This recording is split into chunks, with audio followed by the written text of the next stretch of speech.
Hey guys, and welcome back to my Pennsylvania series. This is going to be the final episode for the Jurassic Park area. I wanted to start it off by talking about a couple of different detail changes that I made, and then we'll get into talking about the dinosaurs, and then we'll talk about what's coming up next, and then I'll finish up this episode with a few scenic shots of the completed area, and then that'll be it. So first things first, why don't we talk about what's new or what I changed. So we'll just start right here at the entrance. If you saw the last episode, you know I got rid of the wall.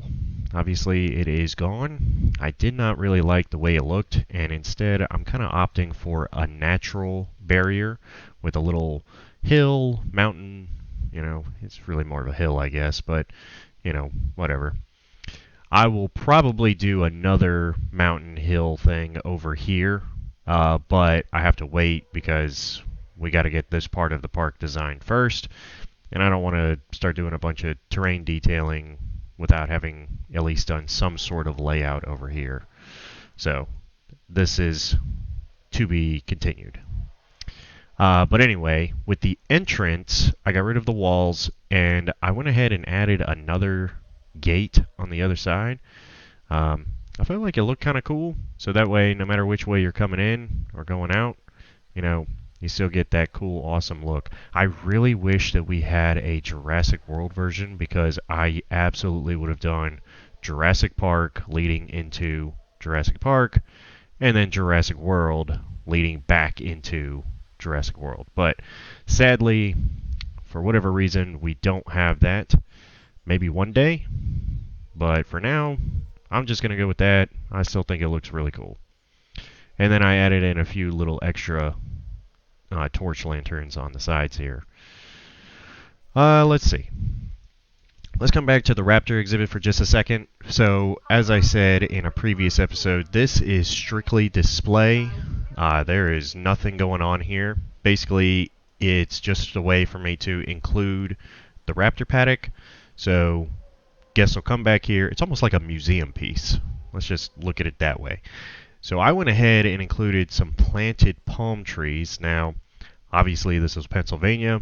Palm trees don't really make sense for this biome. But, I've said in the past, with a little bit of imagination, we can pretend that these are fake palm trees. And then it makes sense. And then we can, again, make this like a museum piece. And, obviously put it in the tropical setting where this building actually exists. So we'll pretend that this is like the work site for, the original Jurassic Park Raptor paddock. All right. One other change. I made it in one of the earlier episodes when I was doing the decorating for the T-Rex and Velociraptor enclosures. That was right over here. I got rid of the couple of gates and just decided to have it as one gate and then just a continued path. I think it looks a little better, opens it up a little bit more, and yeah, that was pretty much that. So, alright, why don't we talk about our dinosaurs now? So, we'll start off with our beloved T-Rexes. I went ahead and did two T-Rexes. I used the 1993 version because this is Jurassic Park, obviously. So it only makes sense to have the 1993 Jurassic Park skin. And then, as a little nod, I went ahead and did the 2022 version. So really just the older version of that T-Rex. Thought it made a little bit of sense. I actually really like the Lost World T-Rex skins, probably the best. I think they have the best color variations. So I will usually use them in my parks. I do love the 1993 version as well, but man, those other two are just so good. But again, since this is Jurassic Park, I really felt like I needed to do the 1993 version. And I think it worked out really well. Let's move on to the Raptors. So I did 5 Raptors. I did 3 of the 1993 Raptor skins to match the original 3. And then, as a little nod, I threw in a couple of Lost World ones as well, the little tiger skin ones, because these guys really do look awesome. I love the Jurassic Park 3 version as well, but I just can never really seem to fit them in a build. Maybe one day, we'll see. But anyway, I got 5 Raptors, 3 1993 skins, and 2 Lost World skins. So, there's that. Alrighty. Let's move on to our herbivores real quick. So, I got 3 Brachiosauruses. They're all the 1993 skin. Again, going with the theme. I have 3 Triceratopses. Again, the 1993 skin. I have 4 Parasaurolophuses. These I did not do the original skins. I like to do these other skins. I really do feel like they look better.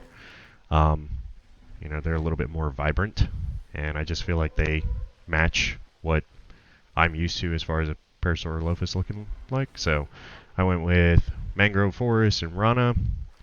And then on this one, I went with Sonoran Desert and Lithobates. And I really like both of these versions. So I just did 2 and 2 of each. Alright. And then I did 7 Gallimimuses. Again, I did not do the 1993 versions.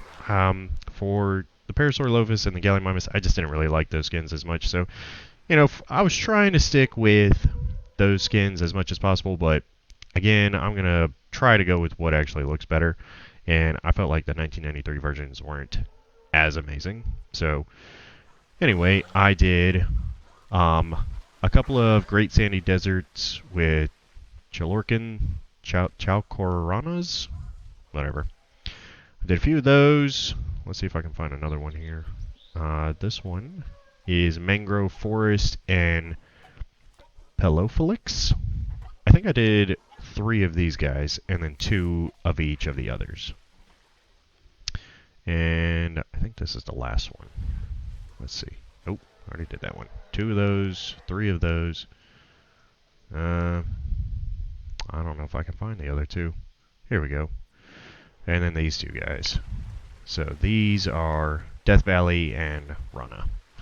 I honestly feel like some of these look a little bit closer to the movie skins, but I could be wrong.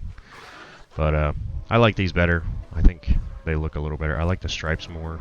The 1993 version has like more spots and stuff, and I'm not really as big of a fan.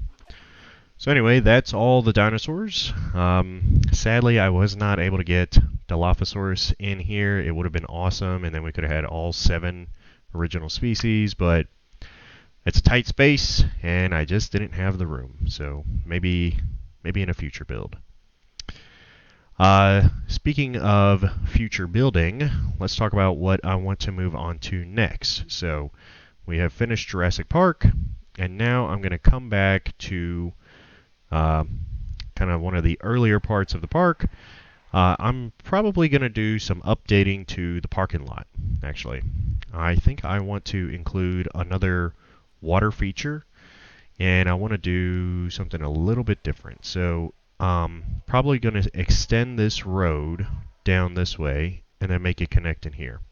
And then I'll do a nice little water feature right in here. Same thing over this way, and then kind of make it connect somewhere over here near the entrance. I want to do this for a couple of reasons. One, I want to include that water feature like I just said, but 2, I feel like having it connect with these intersections actually makes a little bit more sense. I think it's going to make it look a little bit better.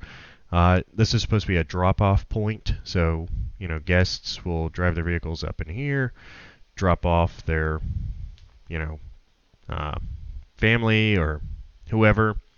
Maybe a bus will come in and drop off a ton of tourists, and then they can either go park or they can leave. So personally, I feel like it would make more sense if this road actually connected back straight to the exit, and if this part actually connected straight to the entrance.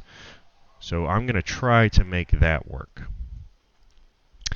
And then over here, I want to go ahead and finish out the parking lot. So what this is going to look like is probably a few more parking stalls, but probably not that many. What we're going to do is build a small plaza and use the Jurassic Park tour. Now, I think I had said this in a much earlier episode, probably when I was originally working on the parking lot, that I was going to do another tour depot. This one's not actually going to be used, though, as a standard tour. Instead, it's going to be used as a shuttle service all the way to the hotel area, which is going to be back here in the back. Now, I want to work on this stuff next for a couple of reasons. One, I want to go ahead and finish this piece up. But two, and more importantly, the game is starting to get a little crazy with the lag, and path work is starting to become a little bit more difficult and tedious. So I really feel like I need to get this piece done before it starts getting unmanageable, and to the point where I don't even know if I'd be able to make all the changes that I want to. So the game's already starting to crash a good bit. We're going to finish this build out, trust me on that, but I want to try to make it as smooth as possible, if you catch my meaning. So anyway, we're going to work on this piece first, get this plaza built out. I'm not going to do the whole road network just yet. We're going to work on that as we go, but I want to get this done. And then, after that's said and done, we are going to come back here and we're going to work on our lagoon section. So this area is going to be dedicated to lagoons. I don't know how many I'm going to get. Judging by the size of them, probably not many, because these are very enormous. Man, you don't really realize how big they are until you're ready to place them down. But anyway, so hotels are going to be somewhere back here in the backside. The road's going to connect, and then we're going to do a nice lagoon area. And yeah, that's pretty much the future. I hope you guys enjoyed this, and I hope you guys enjoyed the scenic shots of